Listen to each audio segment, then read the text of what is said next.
How do you reduce your ecological footprint or the negative impact to the environment? Firstly, apply balance. It's a principle of design that should be maintained not only in the natural world, but also in the man-made environments. To achieve balance, you have to put limits in what you do and what you use. Know the resources or materials you use. What are abundant? If you know them, go for the unli, not just for your calls, but for the unlimited resources or the renewable or easily replenished materials. Go for the greens, those that are safe to the people and the environment. To illustrate further the strategies, visit or read about and familiarize yourself with concrete examples of environmentally responsible energy and resource-efficient buildings. Elaboration on these strategies will be discussed and illustrated in this book.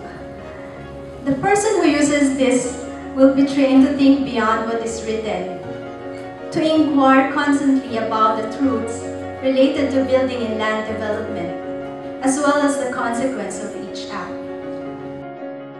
I am currently a freelance architect, but like most of these people here, would dream also of having my own office in the future. Okay, so setting it up, going through a walkthrough. Okay, like most of us get overwhelmed. Of course, there's Google now, that will provide you what you need to know. But this would be more of a graphic visual, which will guide you on all the documents that are necessary in order to start your office. Now, where do I start? So it's a good thing that a group of people actually came up with this. It's to start your own practice. It's a guidebook for today's Filipino architect, where they try to discuss the essence in what you need to know if you want to start your own office. Good afternoon, everyone. First, I would like to thank CDEP for trusting me to speak here in their behalf. In the Philippines, however, what we see is a great disparity between what is written as non-negotiable requirements of the law and what is actually implemented in projects.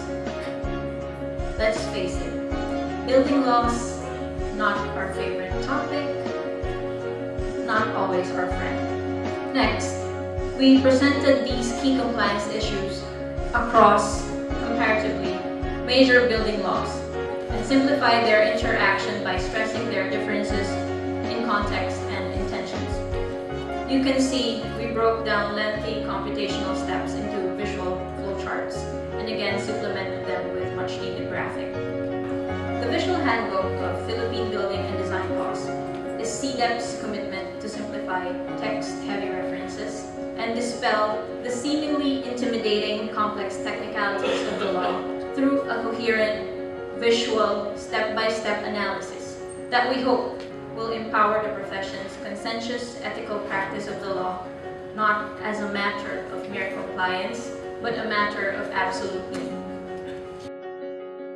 Good afternoon. I'm going to talk about the legal and technical parameters of architectural design.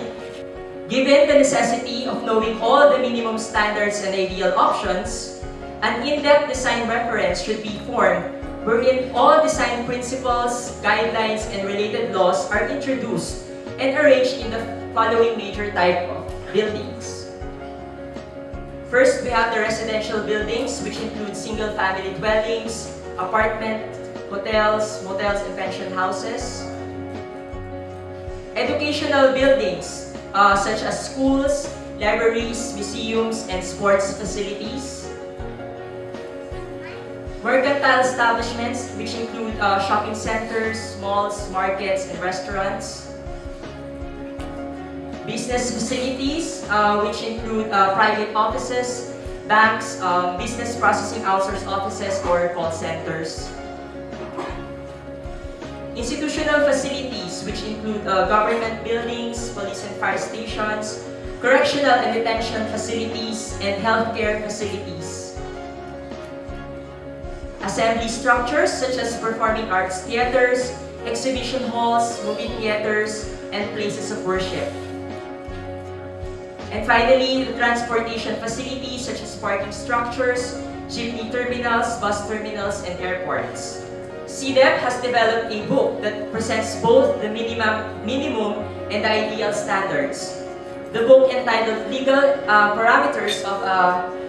and Technical Parameters of Architectural Design, is a comprehensive yet convenient guide that can be used as a design reference for architectural students and for the design professionals as well. Construction. So you have to start from very, very little back knowledge. So that was the trick. And at first, it was very difficult.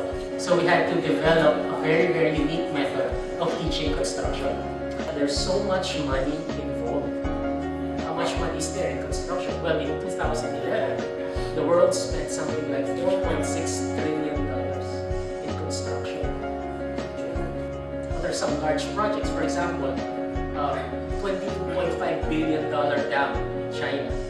2.5 billion, that's about 400 trillion or 40 trillion pesos. That new casino in Las Vegas, the largest single package contract in US history. 9 billion, single package. Kung contractor ka, parang jackpot na, no? 9 billion, single package contract. Even in the Philippines, look at this NAIA Expressway project, $131 million contract.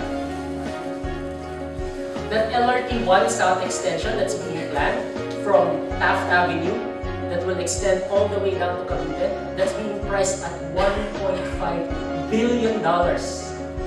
And that new train line that's about to be built in Commonwealth Avenue, that's been awarded at a contract price of $1.23 billion. And this is in a country that just 20 years ago was in economic turmoil. God had to develop a very, very logical sequence in order to teach construction and allow our students to learn it. Not just for the board exams, but to actually learn it for their practice. Yung talagang sustainable learning ng construction.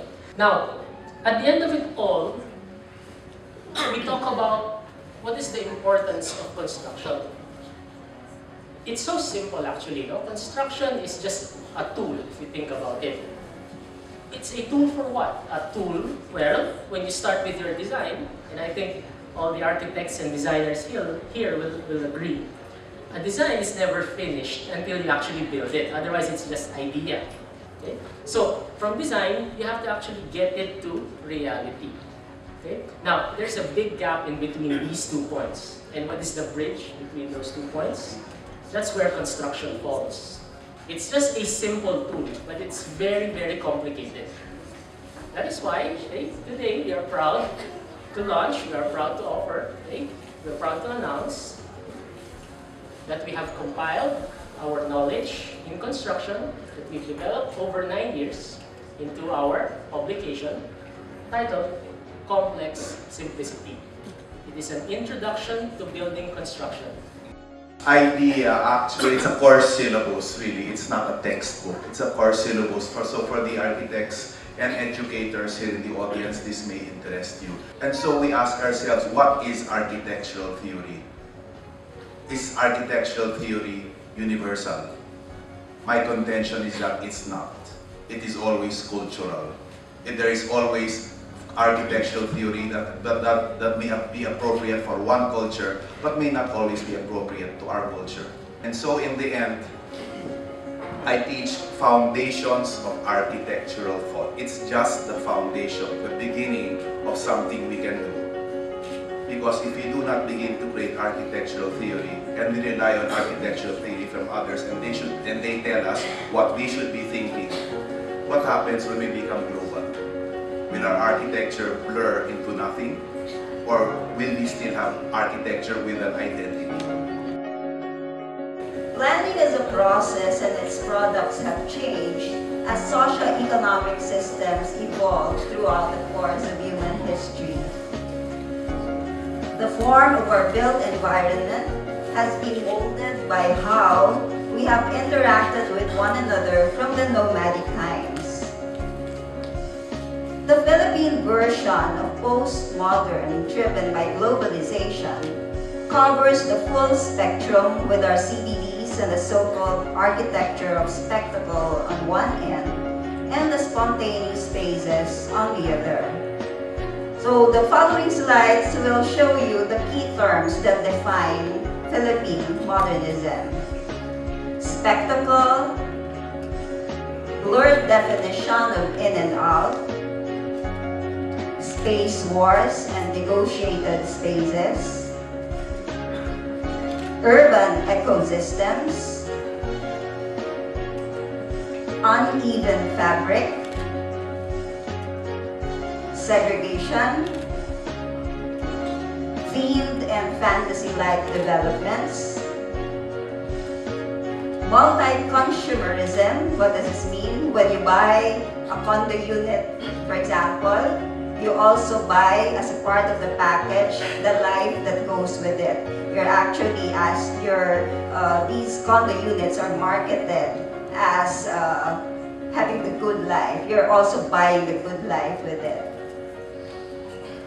So, don't worry, because while the world seems to get smaller every day, flying over Metro Manila and negotiating its streets and alleys will always be a unique experience.